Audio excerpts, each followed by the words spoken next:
And we're live. Hello everyone, and welcome to Let's Play Torment, Tides of Numenera.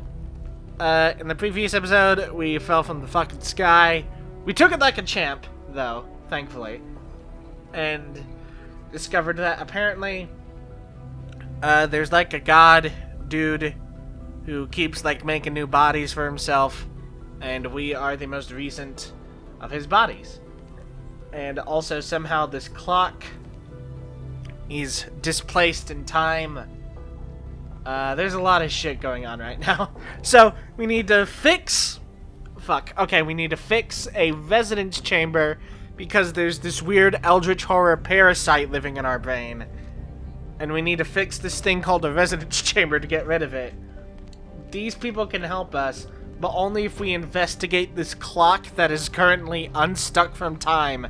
And also, the Mr. Orange Man in our party, that's a reference to his clothes, not a racial slur. I'm sorry. God, fuck this stream. Okay, Mr. Orange Man's friend is currently being executed, and we're trying to find a way to stop it. So we have a lot of shit going on right now. And the worst of all is I'm now playing with a controller. So please forgive me. Philithus. Hello there, Mr. Philithus. A creature floats before you, hidden inside the bulk of its armor. Armor-cloth robes, unmoving and unmoved by your presence. Exactly who or what this thing is, man or machine, mutant or monster, is impossible to discern. Its glass face reveals nothing but your reflection. Its mechanical voice reveals nothing at all. You recall that this creature is known as a Philithus, but you don't know anything else about them. Exquisite, the Philithus grates, in greeting perhaps, or perhaps lost in its own inscrutable thoughts. Oh, Mr. Philithus, gosh, you flatter me. Why, thank you, Tiber replies. What?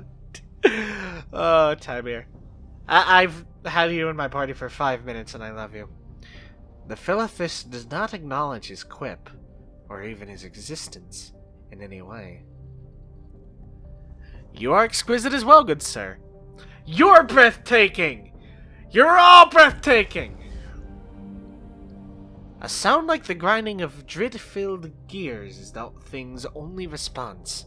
Is drit a thing in this world, or is that a typo? I genuinely don't know with Numenera. Gold tide raised a tiny amount. That sounds like a personal problem.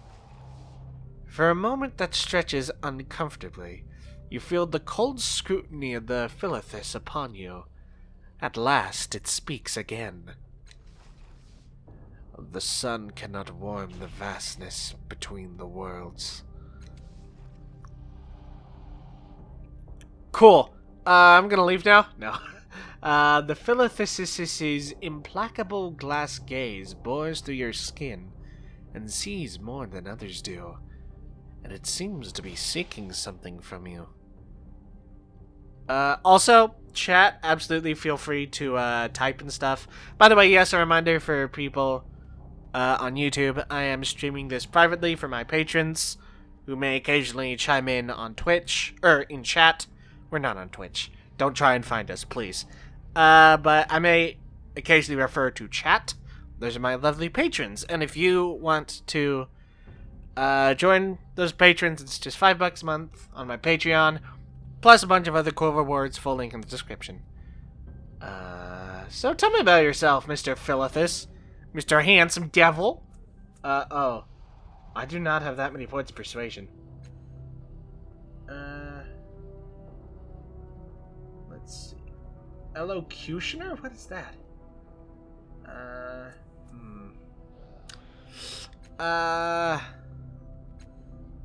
Yeah. Yeah, Tiber, you seem like a people person. Tell it what the fuck. Let's go with a 90% chance of success. I like that. I like those odds. Hell yeah. Thanks, Tiber. The Avatrol whistles while it runs, a fearful sound. Perhaps even for the Avatrol. Apparently, this is what passes for effusiveness in a Philithus. Yeah, I don't know what you're talking about. Tell me about yourself in a way I can understand. No. Alright, well. For once, I appreciate your straightforwardness. What do you want from me exactly? Fucking weirdo? The Philithus ponders silently, until at last it asks, when you faced Koro, why did you not step first with your left foot? I assumed it placed me in a better position. Whatever the fuck that means. The Philithus accepts your answer in silence, then after a long pause replies, in his vault, the Cloven One reads from his great book to his disciples. He sleeps and awakens and has forgotten his place in the grimoire.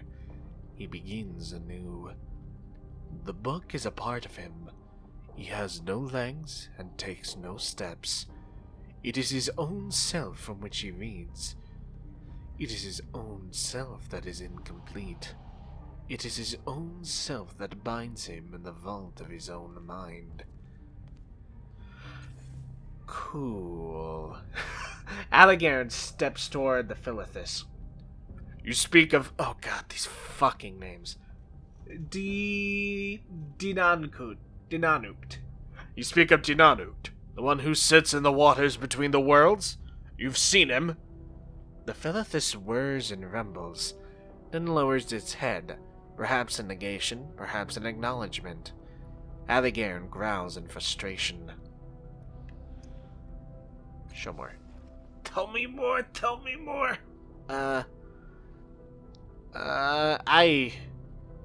We're not gonna get any help out of this thing. I'm just gonna leave. As you step away, the Philithus swivels to keep its glass face trained upon you. That was possibly the most unhelpful conversation I've ever had in my life. Sir, what are you doing? Oh, he's a performer. Well, nice to know that mimes still have a place in this world. So we are trying to... Okay, so I want to do this side quest first, because I always like doing the side quests. We need to get a city official badge from someone in the government square, which should be decently easy because I am a dirty lying gremlin. Small vandalous phrases are etched into the lower portions of these statues. Declarations of love, defamatory attacks, and announcements of localized existence whispering in stone from across the centuries. Cool. Where's the government square? I need my badge! Oh. Is that Mr. The Shape of Water? I'm a huge fan. I don't know. I've never seen The Shape of Water. But it looks like it. With a badass mohawk. Guillermo del Toro wouldn't give his creatures mohawks, because he's a coward. He's a fool. He's a clown. My friend Orthvaung at the Order of Truth was looking into something for me. I'd like to stop by there. Problem is, most of the priests and I don't get along too well. They might not want to talk with me. Why won't they talk to you? Like I said, we don't get along. Probably because I called them out on their timidity and their bowing and scraping to the slave families. But hells, maybe they've forgotten. We'll see. Big guy. Yeah, so Allegaron was with the Scholars of the Order of Truth.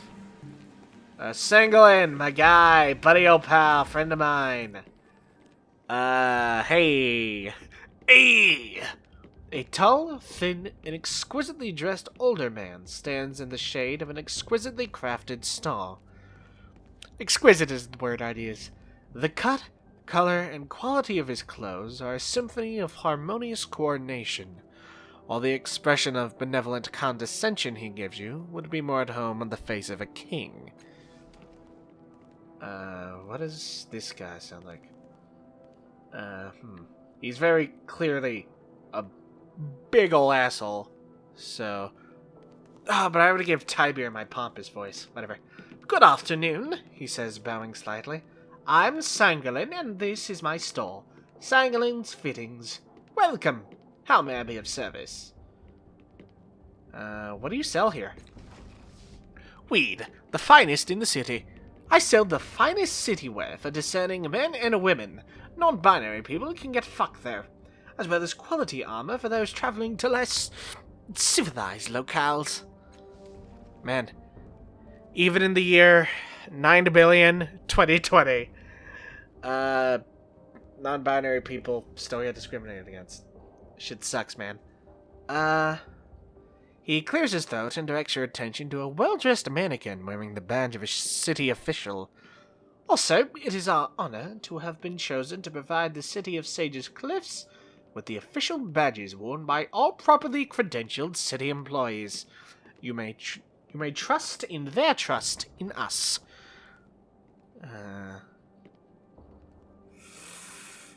I'm gonna steal it. It's goblin time, baby! I want to be a goblin, baby! Let's actually just talk to him a bit, see if we can disarm him at all. I'd like to see what you have to sell. Maybe if I buy something from him, he'll be less suspicioso. I thought that said witchcraft suit. I was about to be like, oh no, it's even hotter. Leather jerkin. Mine is 3 to might and speed. Hell no.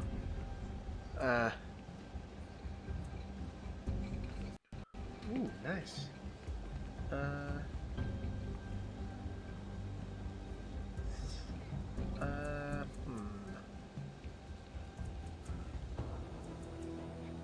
I afford? No, I can't afford the micro mesh. The grounding cloak's expensive. Okay, yeah, I'm just getting the leather jerkin. Which, no, I didn't mean to sell it. Fuck. Dang it. Well, I just wasted money because I accidentally bought and immediately sold it. Fuck, man. Why am I bad at video games? Okay, whatever. Fucking asshole. Alright, well now I'm definitely not paying for the fucking thing. Because this is his fault somehow. Oh no, she's hotter. Ah, fuck. Okay. Let's, oh yeah. Let's, see if he'll buy some stuff from me. There's what you have to sell. Here's a view shard. I think that's all I'm really interested in selling, so... I definitely want that grounding cloak, because if I take energy, chemical, mental, or trans-dimensional damage, I get a bonus to all tasks, which is kind of crazy. But we'll have to save up the money for that. So, now let's pickpocket this bitch. Wait until Sangolin isn't looking and try to steal the badge from the mannequin. Do I have any sexy abilities I may use?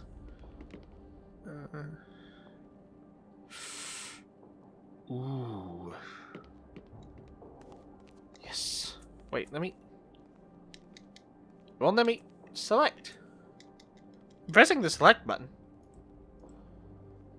It's weird. Quick fingers. I'm gonna pickpocket this son of a fuck. Oh yeah, he has edge, so he automatically spends 1 effort. But I'm gonna trust in me. Fuck. Damn it. I goofed it. Seeing what you're up to, Tiber distracts Sangolin by asking him about a beautiful waistcoat. While they are both turned away from you, you try to pluck the badge off the mannequin, but fumble it, and Sangolin turns back before you can try again. He saw nothing, but Tiber rolls his eyes. Fuck. Fuck you, Tiber. Can I buy the badge? Maybe? City badges are not for sale to just anyone. They are given to duly elected or appointed public servants of Sage's Cliffs. and it is illegal for me to give them to anyone who does not work for the city. I would be breaking the law. He considers. Of course, most public servants do offer me some remuneration for the materials. But no, I will not take the risk, nor betray my trust. What does he sound like? But you won't be breaking the law. My friend here has just been made Undersecretary to Overseer Yin. A messenger should be coming shortly with a letter of commission, but you know how Yin is, always a bit sloppy with the paperwork. I know they sound similar, okay? I'm one woman with 5 accents I can do reliably. That's alright, Tiber. You'll hear soon enough. Sanglin, Yin's delay won't be a problem, will it?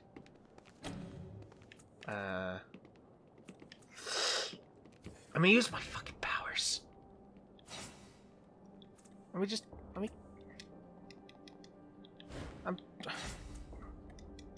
The game will let me use my powers, why not? I'm selecting the ability game. Alright, what about items? Oh, alright. Who has the highest?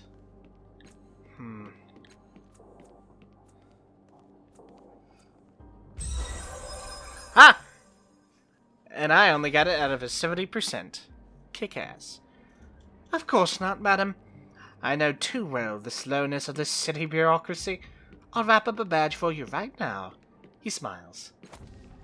Is that all for today? Can I interest you in our fine collection of armor, perhaps? Madam. See ya. Please do come again. Probably not. Okay, so... what was the next step in our mission? Acquire an old stay of execution for the council clerk. So, clerk, Stone Government Square. Let me... refill on my speed and intellect.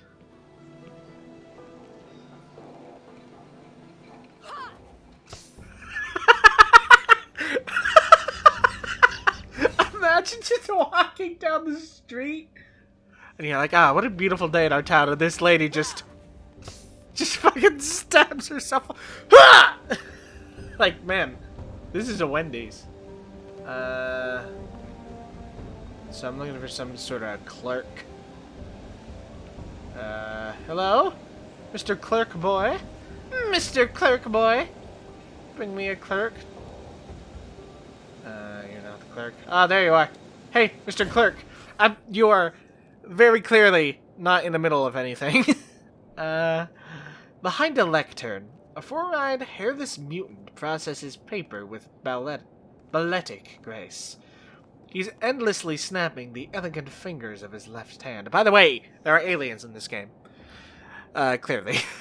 And each time the air twists and shimmers, either disgorging a document to be processed, or accepting one that he's completed with his ink-stained right hand. Each of his eyes regards a distinct object. Portals that are opening, preambles and recitals that must be reviewed, his own addenda that must be flawless. One eye twitches in your direction. Exaggerated scorn twists his mouth, and though his eyes remain fixed on your face, he gives no verbal acknowledgement. The closest he comes is a faint sigh. At last, after shunting half a dozen more documents to some distant cubby, he condescends to speak. You must wait. God, everyone has that voice. You must wait, of course, until council matters conclude. His quarter gaze leaves you, and his face returns to its former equanimity, and he continues his work, which shows no evidence of slacking, let alone concluding.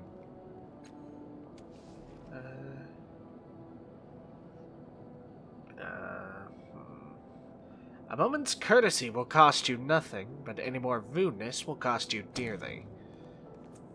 Oh wait, no. I don't have high might. No. I thought that was gonna be persuasion or like intellect. Abandoned ship. I assure you that my matters are important enough to be worth a moment of your time. Actually, couldn't I just present him my badge? I guess not. Nope.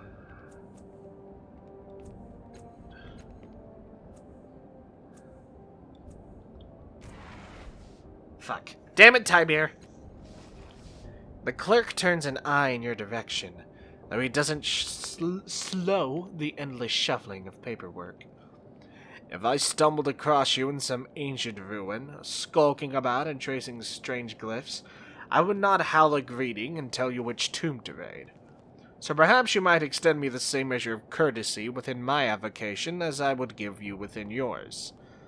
Seeing that you've not vanished, he adds, spare me further explication of which matters you deem worthy of what attention. Could you maybe speak in fewer words, please, sir? Tiberius shakes his head sadly. Some men can hear nothing but the jangle of shins. Is there anything I can do to hurry things along? Like maybe punch you square in the penis? The clerk continues his masterful shuffling of papers from one portal to another, flicking a closed scroll through a gateway with a particularly deft gesture. Then he turns not one eye, but two eyes your way. Oh, be still my heart. If you're inquiring whether I would let your sweating butcher's fingers touch the council's paperwork, I fear for the state of your mind. Wow, fucking roast me more. Tell me how you really feel. His eyes look away, and he adds, of course it is customary to render a small gratuity in thanks to civil service. One eye quickly glances back. How much do you need? How much do you want for that bribe? Without so much as a shrug of his shoulders, or an inflection that would acknowledge impropriety, let alone shame. The clerk announces, 60 shins. You think I'm fucking made of money? My guy? I am far from made of money. Alright, asshole. Fuck you then. Jeez. 60 shins. Can you believe this fucking guy? Is there anything else we can do? What about you, ma'am? Hello. Oh yeah, we should go to the Order of Truth. This woman is dressed much like the levies who flank her, but unlike them, her expression is sober and alert. When I played this game for the first time and I got to this area, I never actually got past this part of the game, but I thought all the guards were just named Levi, and then I was like, oh, levies, I'm a clown. All the guards are named Levi in my playthrough. That's just how it goes. Unlike them, her expression is sober and alert. All these other guards are drunk off their asses. Her hair is cut short, the corners of her eyes wrinkled with crow's feet. A little swarm of mechanical drones circle around her, buzzing messages in her ears. She whispers replies in return, and every so often one of them whisks away, disappearing into the city. What is it, citizen? She pauses, eyes darting to her tattoo, then to your face. No, you're the one they call a Don. I heard you were in the city. You sense a sudden wariness in her. It's been 10 years since your last visit. I was too young to know you then, but the drones remember. 10 years ago, you couldn't have been a child. You're not that young. I'm younger than I look. Not like you. The years don't touch you, do they? If you don't mind telling me, what's your business in this city? Just seeing the sights.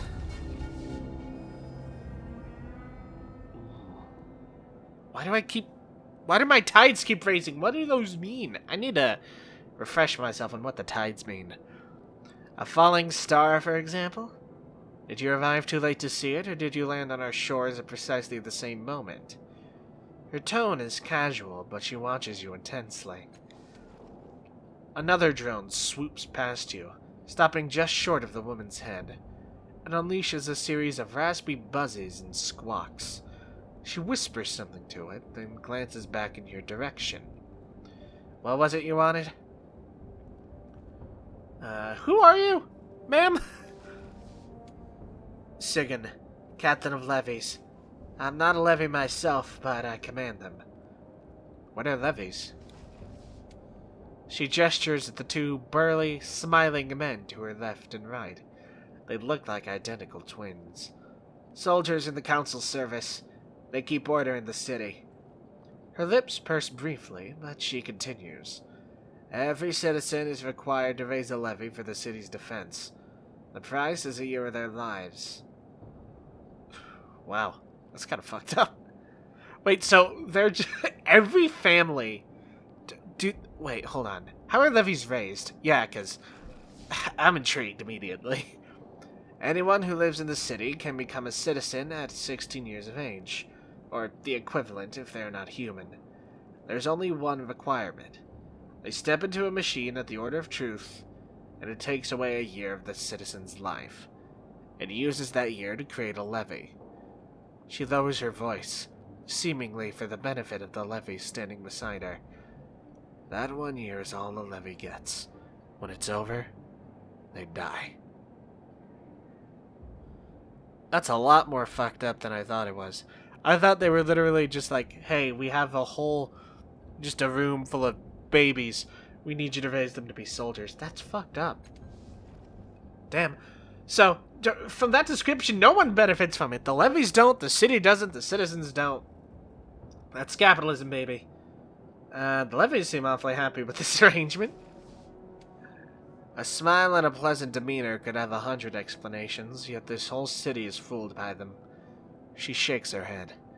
I know the levies better than anyone, so the truth is plain to me.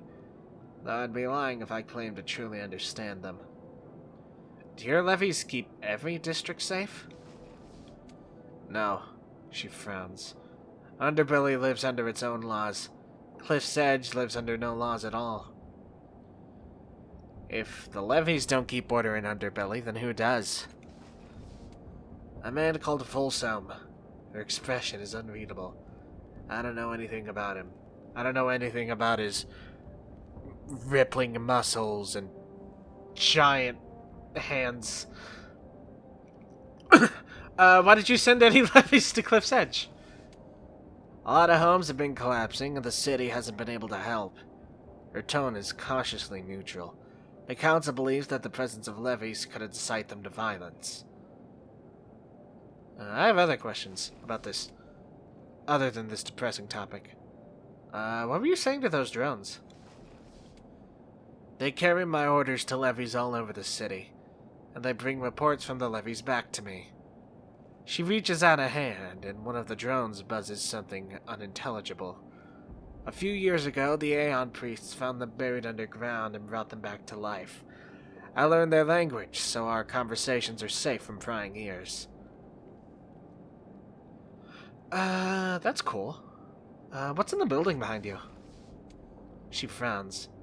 How is it that you don't recognize the seat of government? I know you lived here for a time. I asked a question. I didn't expect one in return. Damn! That's why I asked. You've given me all the answer I need. Fuck. She waves a hand at the doors behind her. The council meets in there. A representative from every slave family and from some of the guilds, depending on who's in favor. Hardly anyone goes in through the doors, though. They're just a formality. Most people have other ways of getting inside and out. Alright. So, interesting. Okay, what the fuck are these tides? This tide shenaniganery? I think I can only, it is... Okay, here it is. My dominant tide is silver. The silver tide represents prestige, power, and renown. People attuned to this tide desire admiration and respect, all the more because of the influence it gives them in the lives of others. Leaders, celebrities, heroes, and autocrats are often attuned to this tide. I don't know if that's really what I'm going for, but I don't know. Yeah. Okay, so that's the tide, I guess. Alright. Let's... What the fuck? I remember this being weird. This fountain is constructed of a material that seems halfway between wood and stone. It doesn't contain water, as might be expected. Instead, it's filled with swarming, tiny fish-like creatures that leap and cavort in a wriggling mass, chattering to each other in what sounds like 1,000 different tongues. Now are they? What are they saying? You fold your arms, listening intently to the fish jabber at each other. It sounds like a cloud of nonsense syllables, mashed into baby speak. What if I listen to them more? Cool, nothing. The fish-like creatures continue to... Okay. Let's look at the fountain. The fountain, now that you're looking at it, is unfathomably old. Coppery, tongue-like decorations curl up and over the rim of the structure, as if lapping at the endless stream of creatures within. What are the odds of catching one of these bad boys? Not much. I'm not going to waste the speed. Let's head to the Order of Truth.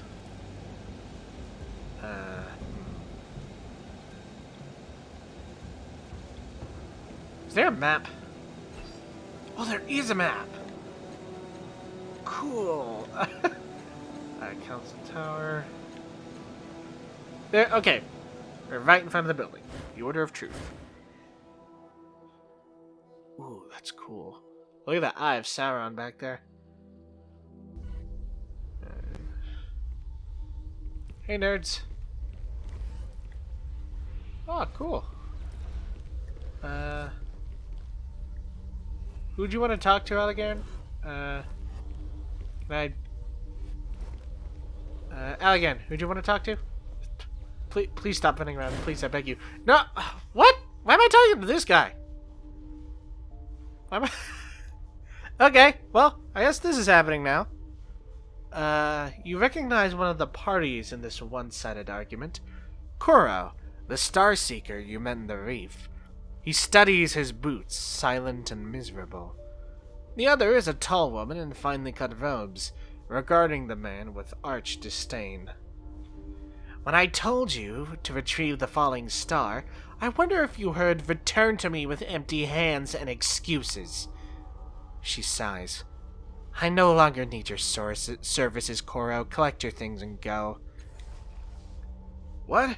No, Salamari, I searched the reef for hours. Whatever fell was long gone by the time we got there. And that is why you are unsuited for this work. Honestly, I don't know what I expected. I saw promise in you, but also the flaws, and I ignored them. She spots you out of the corner of her eye and turns to you, framing a sharp rebuke at your intrusion. Her anger turns to stark amazement when she sees your face. Adan! Oh, I guess that was the name we went by in this body. I haven't seen you in 10 years. 10 years! I cannot begin to imagine what your excuse might be. I meet a lot of people. Can you remind me how we know each other? She arches an eyebrow. This was, apparently, the exact wrong thing to say. You have a scar on your left buttock, she says. Does that paint a picture, perhaps? Oh. Oh. Oh my. She trails off, studying your face. A smile blooms. Oh. Oh, of course, you're not Adan. You're a cast-off. Really, you should have just said. I've met members of your little family before, of course. Trailing around in that shadow, looking for clues or trying to repair the damage. Her smile is genuine and somewhat sad. Her eyes linger on yours, as if looking for any flash of recognition. I can help you if you like. but I need something from you first. I'm not gonna agree to anything without more information. Oh, she says, rolling her eyes. Reason. Lovely. I'll think it over. And tell me when you're ready to help. Blue Tide. I don't know what that is. What do you do here anyway? I study the ruins and remnants of past worlds, she says. When I have time, of course. These days, the Order spends more of its time helping the city than on its own research. I'm helping Allegairn here with a problem. Have you seen a priest named Orth Fong? Not recently. Min may know where he is, however. She turns her attention to Allegairn. Amazing. First you wander about in a Dawn's shadow, and now you're trailing after his cast-offs. It's a wonder you ever found time to be an Aeon priest. She affects a pained expression. Oh, my apologies. You quit, didn't you?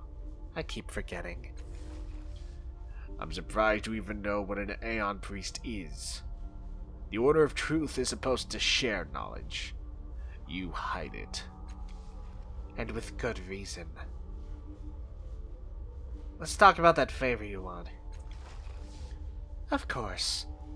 She draws your attention to a map of the Reef of Fallen Worlds on her workstation and taps a gilded, ornate structure not far from the dome containing the resonance chamber. This is the... fucking names. The...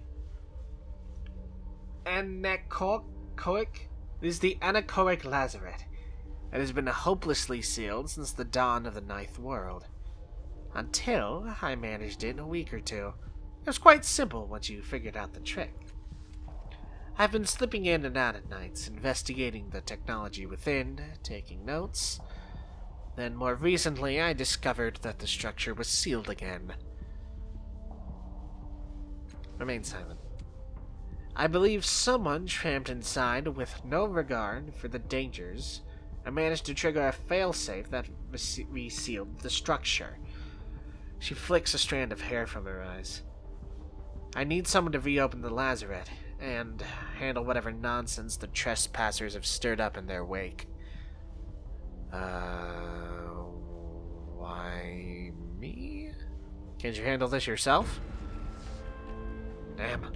Oh, my blue keeps going up. I'm blue, dabba-dee-dabba-die. Oh, certainly. Perhaps I could draw upon my literal seconds of combat experience and deal with the potentially violent intruders in a series of sporting one-on-one duels. On second thought, perhaps we should play it safe. I like Salamary. I want you to take care of this for me. Needless to say, I would also prefer the structure in an undamaged state as I left it. She smooths her robes. Well, there it is. Will you help?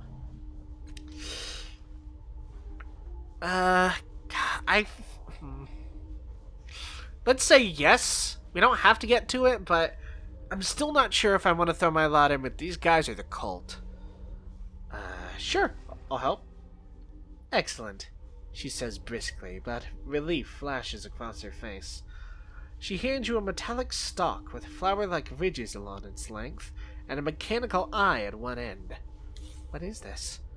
This metallic flower-like device consists of a short metal stalk with a mechanical eye at the end. It was given to you by Salamary and can apparently be used as a key to enter the thing. A large gold... Okay, cool. It's a key, basically.